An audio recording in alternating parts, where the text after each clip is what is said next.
প্রিয় শিক্ষার্থী সকলকেই আমার চ্যানেলে অভিনন্দন।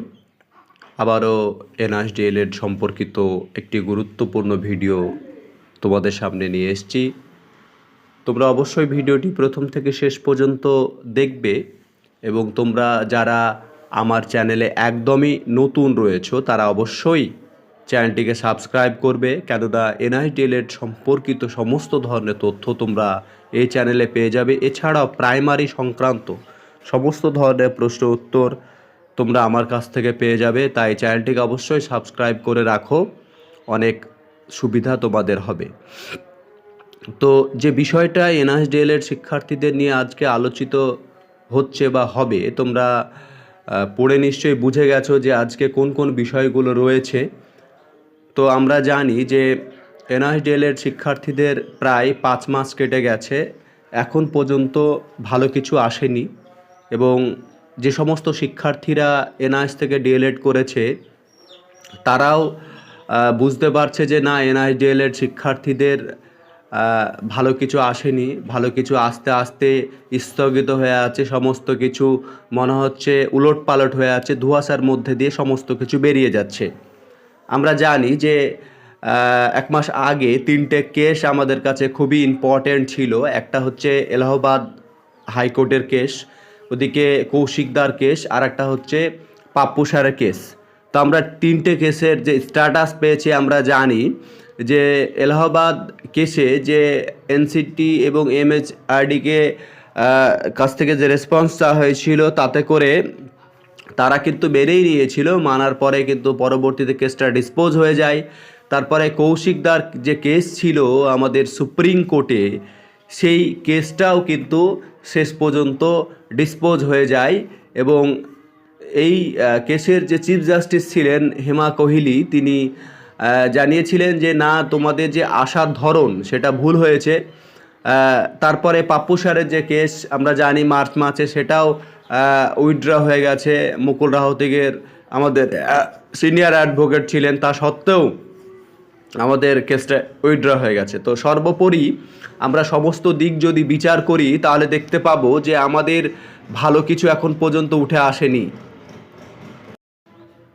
তো আজকে কৌশিকদার কেসের ব্যাপারটা নিয়ে আলোচনা করব। কৌশিকদার কেস ডিসপোজ হয়ে যাওয়ার পরে বিশেষ করে কৌশিকদার যে কেসটা ছিল ক্ল্যারিফিকেশান মামলাকে কেন্দ্র করে যে রেগুলেশন ছিল সেটা সাবমিট করতে পারেনি এবং পর্যাপ্ত সময় চাওয়ার পরেও সেটা হয়ে ওঠেনি। এতে করে হিমা কোহলি ম্যাম যথেষ্ট রেগে গেছিলেন এবং তিনি জানিয়েছিল যে এইভাবে আসা কোনো কেস ডিরেক্ট সুপ্রিম কোর্টে আসতে পারে না, সেটা হাইকোর্ট হয়ে আসতে হয়। তো তাদের যে ধরন ছিল সেটা, যে তাদের যে প্রসেসিং ছিল সেটা ভুল প্রসেসিং ছিল। তো আমাদের কৌশিকদার কেসটা পরবর্তীতে আমাদের কলকাতা হাইকোর্টে করা হয় এবং সেই কেসের নাম্বার চলে এসছে। তারপরে সেই কেসের যে শুনানি আমরা দেখব, সেই কেসের শুনানি রয়েছে 19শে এপ্রিল। আর এই কেস আমাদের যে ডবল বেঞ্চ রয়েছে সেখানে ফাইল করা হয়েছে। তো আমাদের কৌশিকদার কেসটা অ্যাকসেপ্ট হয়ে গেছে। এখন কৌশিকদার কেস ক্লারিফিকেশান মামলাকে কেন্দ্র করে খুবই গুরুত্বপূর্ণ কেস এনআইএসডিএল শিক্ষার্থীদের জন্য।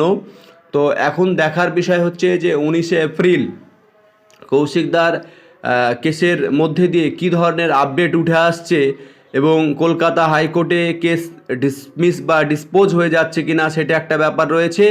তাহলেই এই কেস আবার পুনরায় সুপ্রিম কোর্টে যাবে, তখন তাদের কথাগুলো খুব সুন্দরভাবে রাখা হবে এবং সুপ্রিম কোর্টে যিনি চিফ জাস্টিস থাকবেন তিনি সুন্দরভাবে তখন কথাগুলো শুনবে। তখন আর এই রকম বলা কথা আসবে না যে না, লিগেল ওয়েতে আসা হয়নি। কলকাতা হাইকোর্টে কেস যদি না শোনা হয়, কোনো কিছু না উঠে আসে, তাহলে সেটা আবার সুপ্রিম কোর্টে যাবে। তবে কলকাতা হাইকোর্টে কৌশিকদার কেসটা আমাদের জন্য যথেষ্ট ইম্পর্টেন্ট। আমরা অবশ্যই কৌশিকদার কেসের দিকে চোখ রাখব 19শে এপ্রিল কি হতে চলেছে। তবে সমস্ত দিক দিয়ে বিভিন্ন রকমভাবে এনআইএসডিএল শিক্ষার্থীরা প্রয়াস, তাদের চেষ্টা, তাদের কর্মপদ্ধতি চালিয়ে যাচ্ছে।